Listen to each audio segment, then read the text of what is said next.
Muito bem.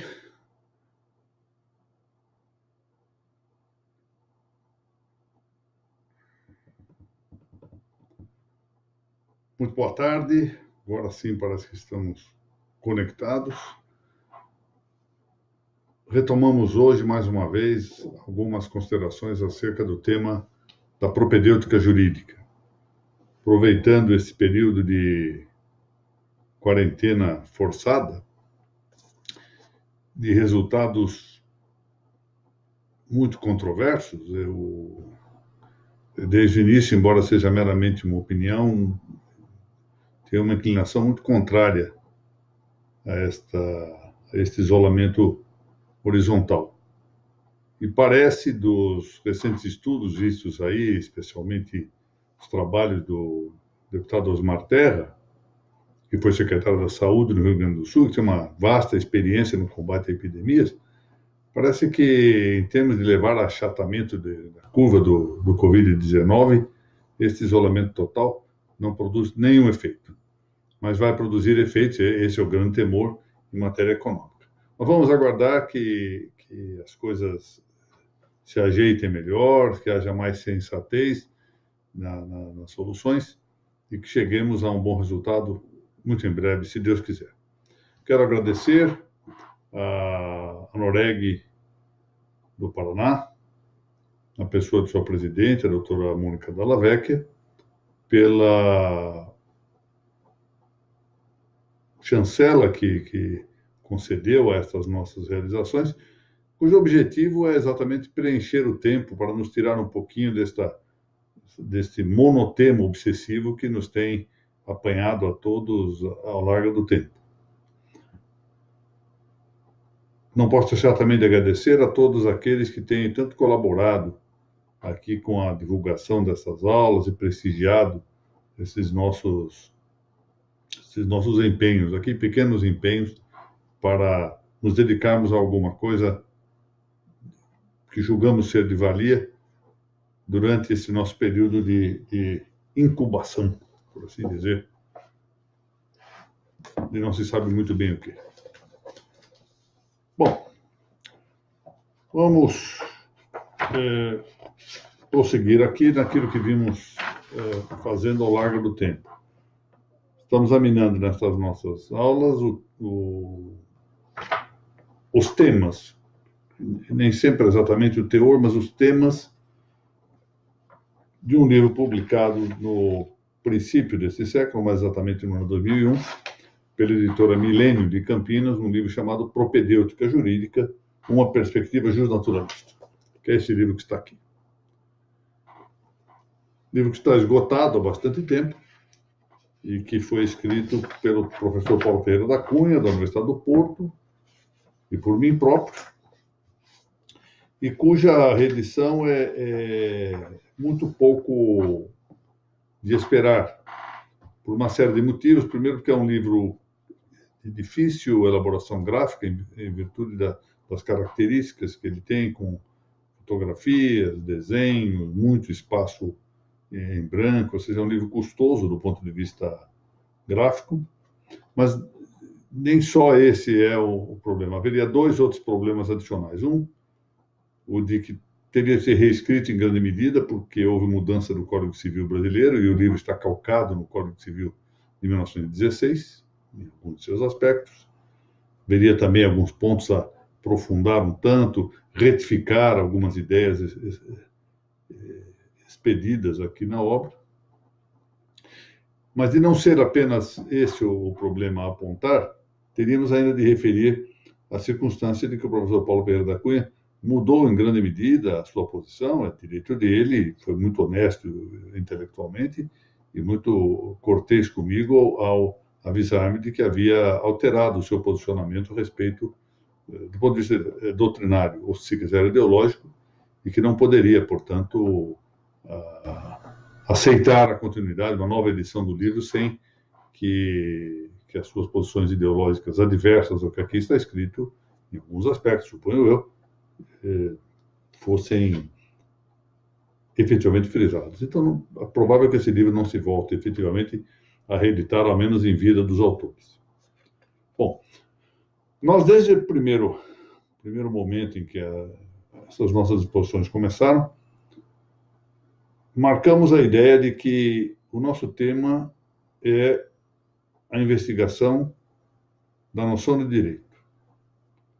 Eu contei-lhes a propósito que, certa vez, conversando com meu estimado amigo e professor titular da cadeira de Filosofia do Direito, foi ele, da Universidade Católica de Buenos Aires, Félix Adolfo Lamas, perguntei-lhe sobre como elaborar um programa para a cadeira de Filosofia do Direito que eu iria assumir, como de fato assumi durante algum tempo, em uma chamada universidade aqui de São Paulo.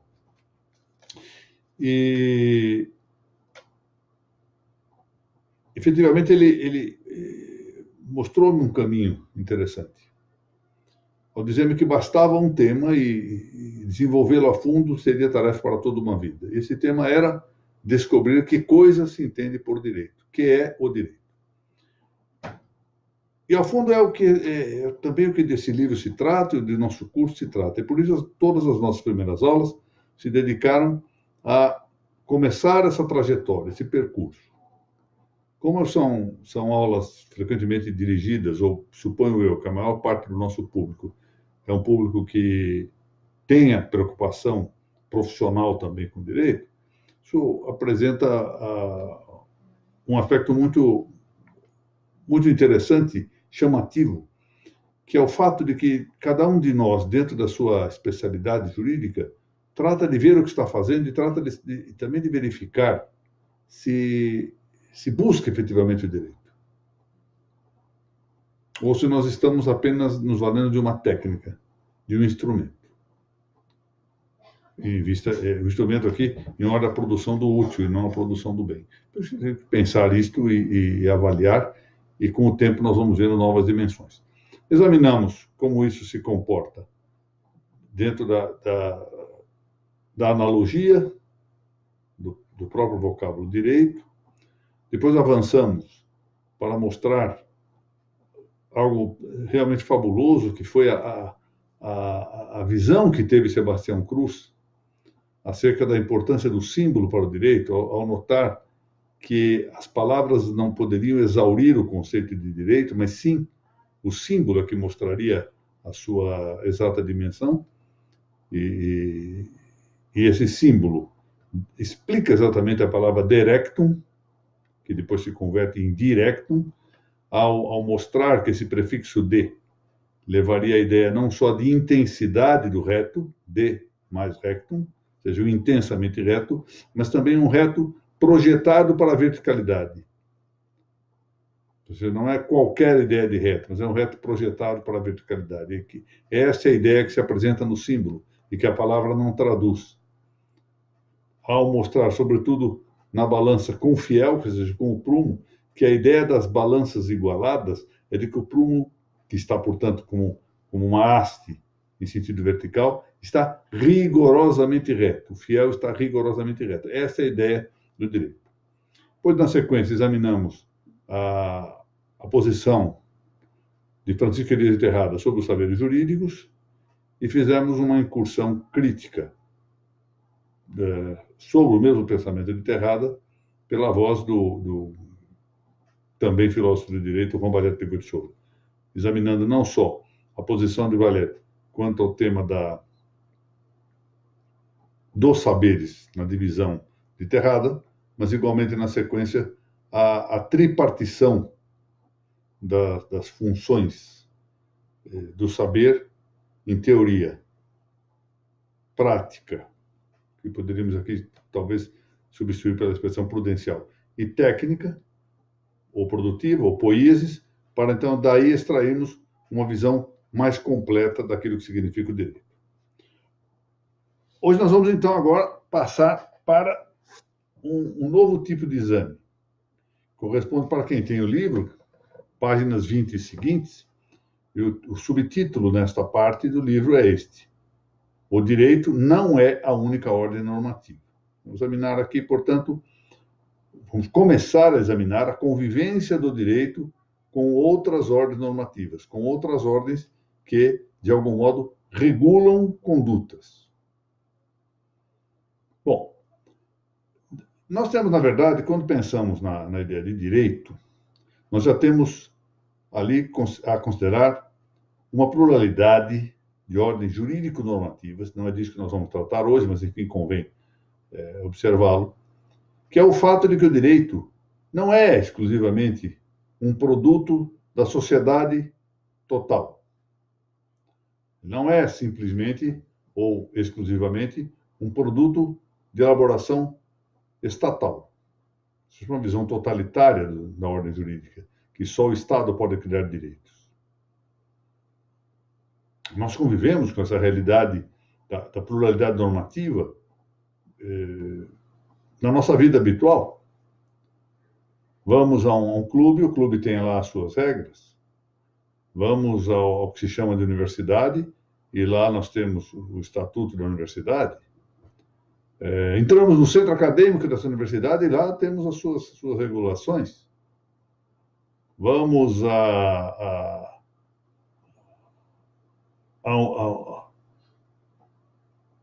um ciclo literário, o empréstimo de livros, ali tem as suas regras também.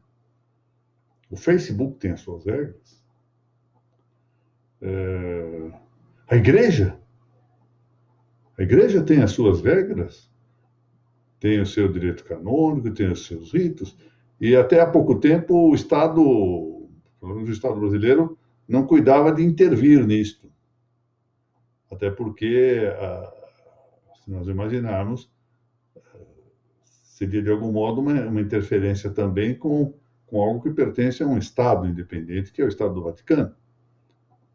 Ou seja, são duas ordens distintas, a ordem da igreja, ou seja, a teoria dos dois poderes, e a ordem do Estado. O Estado não pode interferir na igreja. Há lá que se admite que o Estado possa interferir para evitar aglomerações, exigir que, por exemplo, não haja na igreja mais do que determinado número de pessoas por metro quadrado. Pode chegar ao limite de dizer quantas pessoas possam estar sentadas em bancos salteados, um pula outro, vai outro, etc. Um canta no outro. Isso tudo, digamos, pode ser próprio da ordem sanitária, e isso envolveria a questão afeta ao Estado. Mas saber se pode realizar missa ou não ao público, saber se pode ministrar sacramento ou não, não é uma questão que esteja afeta ao Estado. E há também, agora começam a notar que essa pluralidade de manifestações jurídico-normativas mostram autonomia daqueles que realizam as suas ordens normativas. Chegamos até mesmo do ambiente da nossa própria casa. Nós temos relações de direitos na nossa casa. E pomos lá determinadas condutas que são jurídicas também. Ainda que nós, esse é o ponto a verificar, ainda que nós não a entendamos como passível de exigir inteiramente no âmbito judicial, elas possuem uma ordem sancionatória que não exclui inteiramente o caráter jurídico. Porque o caráter jurídico é ditado por aquilo que é justo, e não pelo fato de haver coação, e não pelo fato de o Estado interferir naquilo que está sendo realizado. Pois bem, mas, de par com essa pluralidade de ordens jurídicas, há também, na sociedade, outras ordens normativas, além da ordem do direito. Uma primeira ordem, eu acabo de mencionar, é a ordem da religião. A ordem da relação que se põe, neste caso, sobretudo, de adoração, de serviço e culto, entre o homem e Deus. É uma oração que é uma ordem que escapa ao caráter normativo direto, porque não há possível igualdade no trato entre o homem e Deus. Não há elemento propriamente que se possa dizer que suscetível de equilibrar-se naquela balança, a que eu me referi como símbolo da justiça. Os autores clássicos dizem que essa relação é a relação de faz, F-A-S, muito diversa da relação de justiça.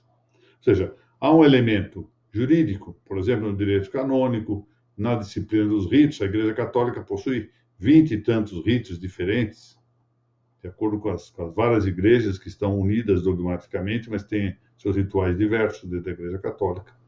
São ordens dela, ordens jurídicas próprias, autônomas, sobre as quais não pode interferir o Estado. Mas, além dessa ordem jurídica, há uma outra ordem normativa,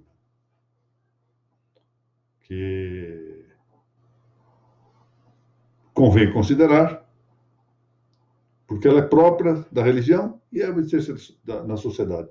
Aliás, até mesmo as falsas religiões, por exemplo, as religiões do paganismo, possuem as suas regras. Possuem até hoje essas regras, as religiões seguem existindo em grande parte. E regras que não são regras jurídicas, mas regras, por exemplo, relativas ao modo de rezar-se, etc. É conhecido, por exemplo, um aforismo muito interessante que mostra a importância do modo de rezar-se. Ao dizer que o modo como rezamos é o modo como cremos. Portanto, é o que se diz na expressão lex orandi, lex credendi. A lei da oração é a lei da crença, ou seja, a maneira como nós rezamos é a maneira como nós cremos. Eu me lembro, aqui conto isso como um testemunho de caráter pessoal, eu quando menino,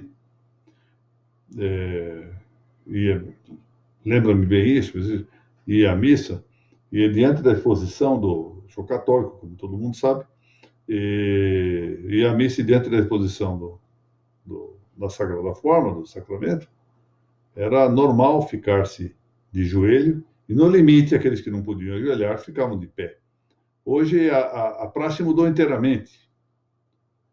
Mal terminada a consagração, e durante a repartição, por exemplo, da Sagrada Forma, durante a comunhão, é comum que os fiéis se sentem. Alguns até apanham o celular e começam a escrever no WhatsApp, ou coisa que vale.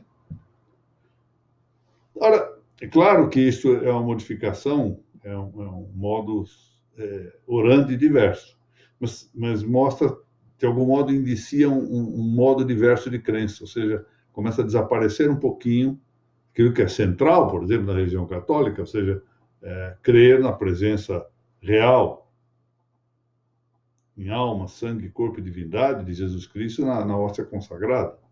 E quando as pessoas sentam-se e não ligam para essa presença, no fundo é porque estão entendendo que aquilo é só um símbolo, e não a presença real.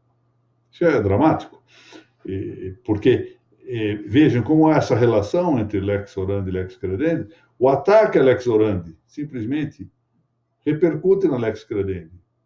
O ataque no modo de rezar importa numa moléstia, numa modificação no modo de crer. É preciso pensar que até a nossa forma exterior, o modo como exteriormente nós manifestamos a nossa oração, revela o modo como cremos, a maneira como cremos. Portanto, aqui temos uma outra esfera normativa, que não é jurídica, que é a do relacionamento entre o homem e Deus. Relacionamento cujo zelo, cujo amor gerou os inúmeros mártires de que temos notícia na história antiga. Gente que preferiu morrer, perder a vida, a haver violado um iota que fosse do seu credo. Outros tempos. Além desta ordem normativa religiosa, temos a ordem também de natureza moral, natureza ética. Há certos comportamentos que não fazem parte do campo da justiça, mas fazem parte do campo mais amplo, que é o campo da moral. O direito é subalterno, ou seja, o saber jurídico é subalterno do saber moral, diretamente subalterno do saber moral. É uma parte do saber moral. É o saber moral não só exigivelmente relacional, ou seja, a alteridade faz parte do direito, mas também exigível. O direito é algo exigível por aquele que se relaciona juridicamente conosco. Coisa que no campo moral sempre representa aqui como um aspecto de déficit em relação a essa exigência própria do direito. No campo moral, a exigência frequentemente é dada em favor de uma própria pessoa. Por exemplo, diretamente o vício da gula. Consideramos aqui o vício da gula. Se eu como com precipitação, com voracidade, excessivamente, embora haja um reflexo social, as nossas condutas sempre têm um reflexo, diretamente isso prejudica a mim próprio. Ou seja, não é algo que seja exigível juridicamente, que eu não coma com precipitação, que eu não coma com voracidade, que eu não coma excessivamente. Então, o campo da moral é um campo normativo mais amplo do que o campo do direito. O campo do direito diz respeito ao tema da virtude e da justiça. Esse é o tema. Ao passo que a moral abrange ainda, além da própria justiça, o campo próprio da virtude, da fortaleza e de suas virtudes anexas, e da virtude da temperança e suas virtudes anexas. E também deixemos aqui apenas enunciado, também diz respeito à prudência e seus hábitos anexos, embora aqui fosse necessário, que não faremos nesta ocasião, uma melhor discriminação para distinguir essas coisas. Finalmente, temos a considerar, e quem está seguindo pelo livro, na página 22 do livro, o relacionamento de uma outra ordem normativa, a relação de uma outra ordem normativa, que é a ordem da etiqueta, a ordem da cortesia, que envolve alguns aspectos interessantes, que dizem respeito também a outras virtudes morais, porque, no fundo, de certo modo, as regras de etiqueta, as boas regras de etiqueta, de algum modo, têm ligação com a moralidade. Aliás, como tudo, ou seja, não há nenhuma instância no mundo que esteja a salvo do juiz da moral. Mas aqui se especializa como regras de boas maneiras, de bons modais na sociedade, formas de bom comportamento na sociedade. E é um tema interessante porque abarca uma série de atos. Nós vivemos, nesse momento, uma concentração de ideias relativas à higiene. Então, de repente, todo mundo ficou alarmado com a possibilidade que foi bastante incrementada, de maneira exponencial, por um alarido imenso, do ponto de vista midiático, e todos nós agora nos preocupamos da forma como abrimos uma porta, da forma como colocamos a mão no corrimão de uma escada, da forma como espirramos em público, e assim por diante. É importante, são regras próprias da vida social, aqui vendo pelo ângulo sanitário. Deixamos de lado outras regras também importantes para a convivência, ou seja, no caso do Brasil, os nossos rios estão cheios de detritos, porque as pessoas costumam, isso não é incomum, jogar lixo, por exemplo, em córregos, etc. São regras, enfim, importantes para a vida social. Nem sempre tem porque dependeria de uma determinação normativa específica da autoridade, mas são regras de convivência que se espera sejam seguidas pelas pessoas.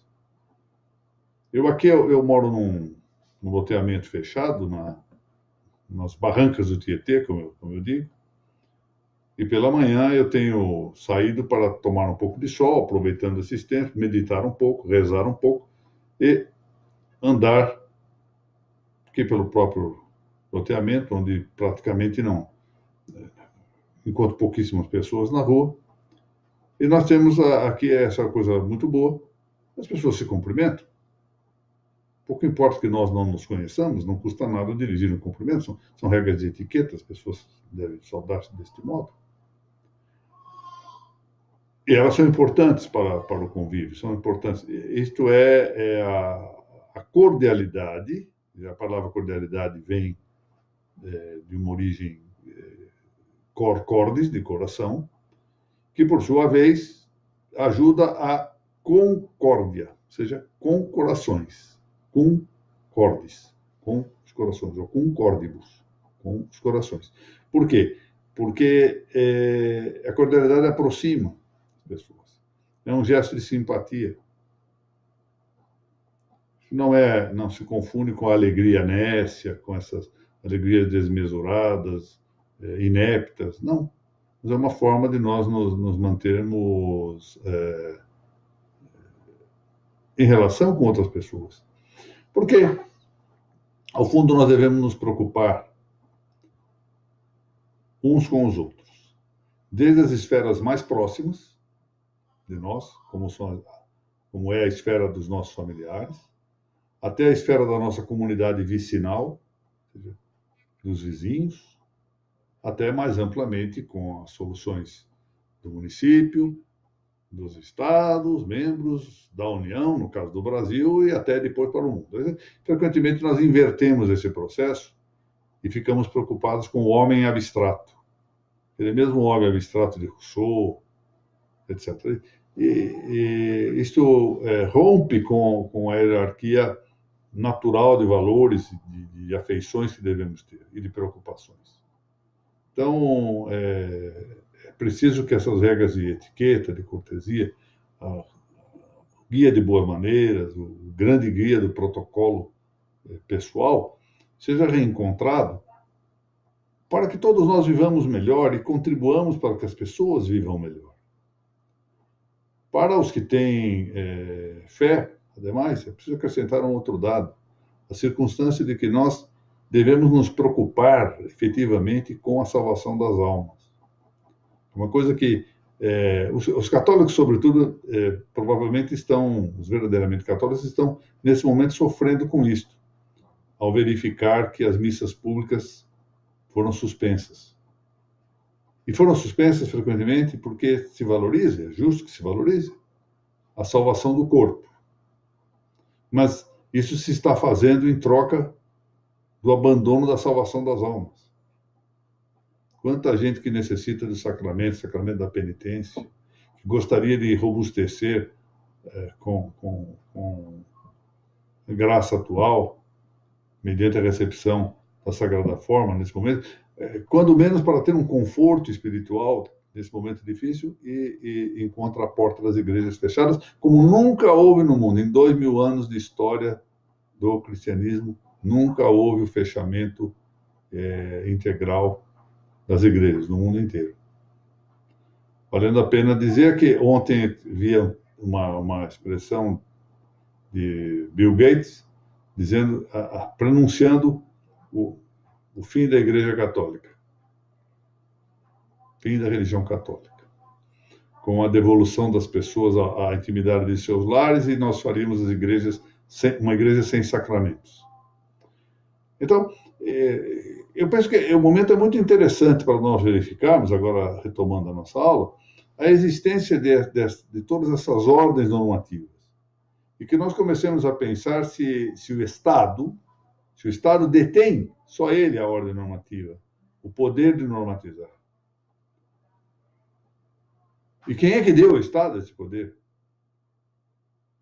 Aí nós começaremos a pensar um tantinho sobre a necessidade de temperamento dessas teses um tanto extremadas, que ora não querem, dentro dessas teses, papel nenhum para o Estado, ora entregam todo o poder ao Estado.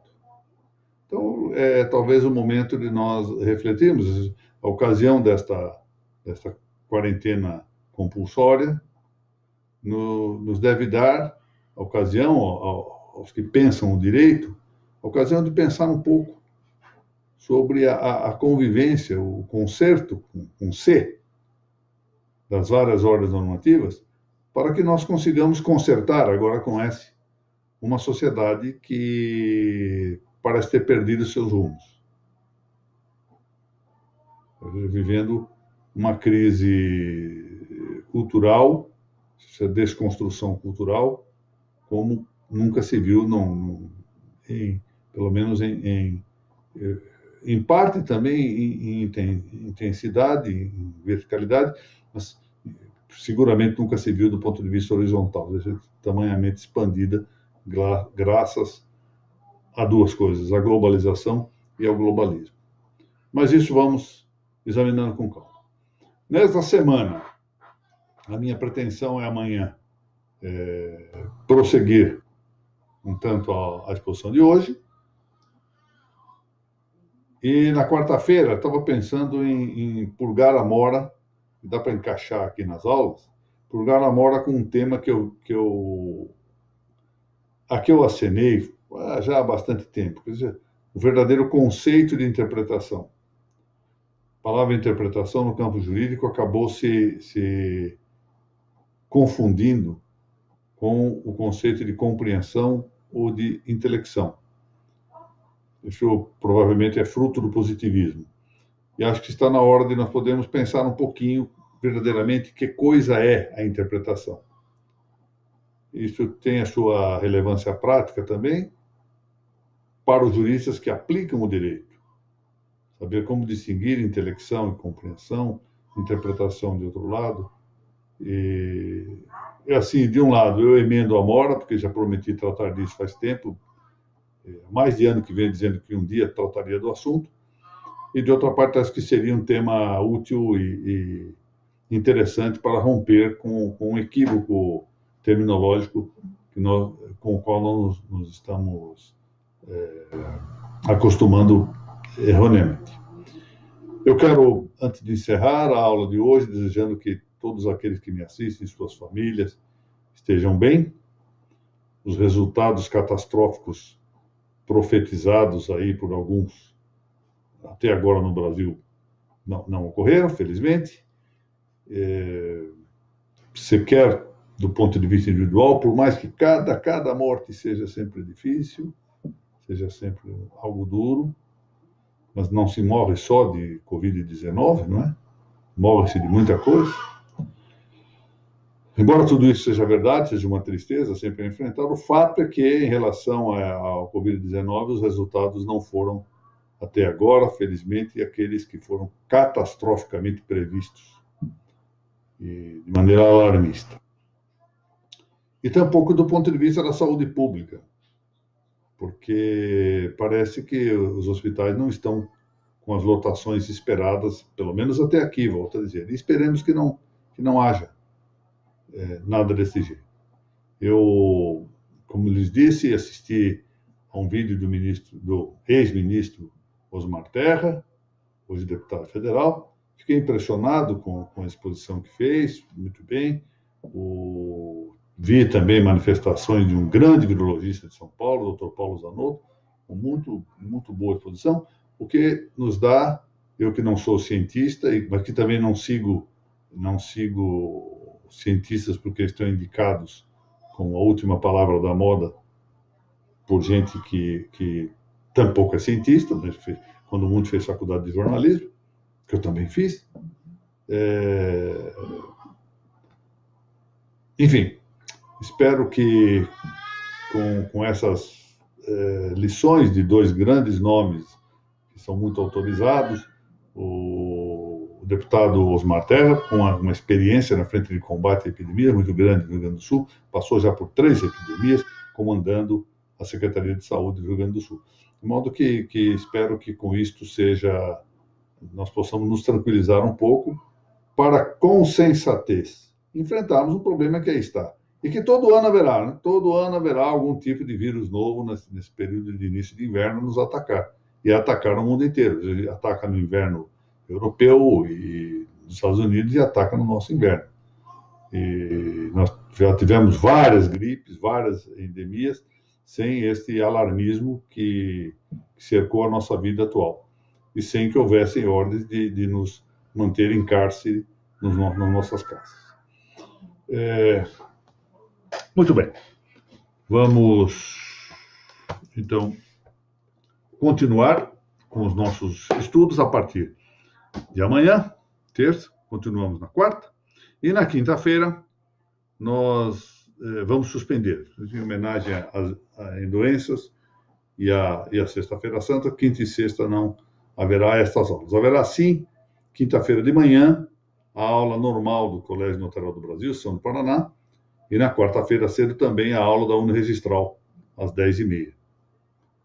Respectivamente, aulas na quinta sobre direito notarial e na quarta-feira sobre direito registral imobiliário. Eu agradeço a todos e, novamente, também muitíssimo a Noréga do Paraná pelo apoio que concede às nossas reuniões. Quero dizer também que, infelizmente, não recebo, ou praticamente não recebo, aqui, agora estou vendo alguns nomes, chegam muito raramente aqui aos comentários. E depois eu vejo, posteriormente, uma série de pessoas que comentaram e eu não vejo ao vivo. Então, cumprimento aqui quem eu vejo agora e peço desculpas àqueles a quem não posso saudar nesse momento. O Dr. Fausto Mota, estimado aluno que está sempre presente, muito obrigado, de fato, é um gosto muito grande tê-lo aqui. A doutora Fabiana Cristina de Zampronha Martins, que sempre muito presente, eu agradeço muitíssimo. A doutora Maria Fernanda Meyer Dalmas, lá do Paraná, que está vendo o barulho do Joaquim. O Joaquim tem sido um dos motivos de que eu me ponha feliz nessa quarentena. De fato, eu não esperava poder ficar com o Joaquim aqui em casa todo esse tempo, mas tem me dado. Ontem ele fez 7, aliás, hoje fez 7 meses. Hoje está fazendo 7 meses de idade. É uma beleza. Muito obrigado a todos e nos vemos amanhã, se Deus quiser.